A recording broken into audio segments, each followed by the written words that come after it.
You're watching Mirror 7 News. Stay informed, stay ahead for more news.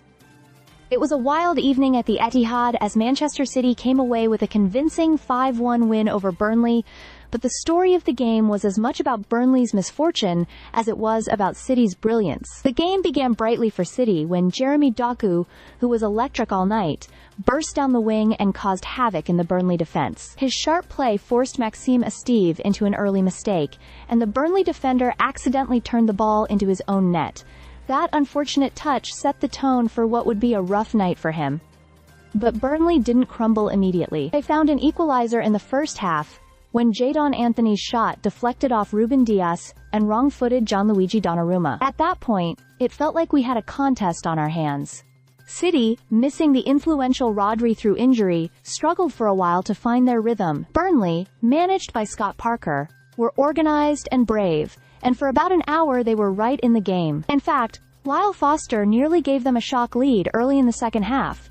That chance was a turning point. Soon after, Matheus Nunes volleyed in a crisp finish to restore City's lead, and then came more heartbreak for Esteve, who once again turned the ball into his own net, this time from a low cross fired into the box. At 3-1, the match had swung firmly back into City's control. Then it was Erling Haaland's turn to do what he does best. The Norwegian striker struck twice late on to seal the win.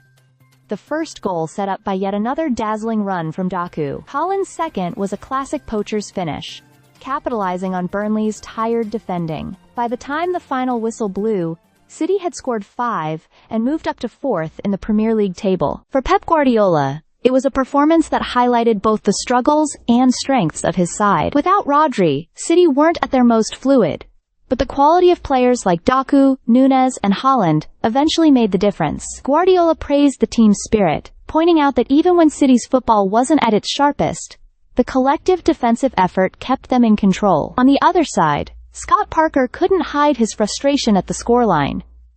He admitted that 5-1 looked harsh, given Burnley's solid showing for large parts of the game. His side had been disciplined, courageous, and competitive, but 2 goals in quick succession broke their resistance. Parker insisted there were plenty of positives to take, but he also acknowledged how quickly games can slip away against a team of City's caliber. The headlines will no doubt focus on Esteve's 2 own goals and Haaland's brace, but for many watching, Jeremy Doku was the standout performer. He tormented Burnley's defense all evening, collected the Man of the Match award, and once again reminded everyone why Guardiola has such faith in him. In the end, Manchester City looked ruthless when it mattered most, while Burnley left Manchester knowing they had pushed the champions for a good spell, but were ultimately undone by mistakes and City's relentless firepower. Stay subscribed for more videos.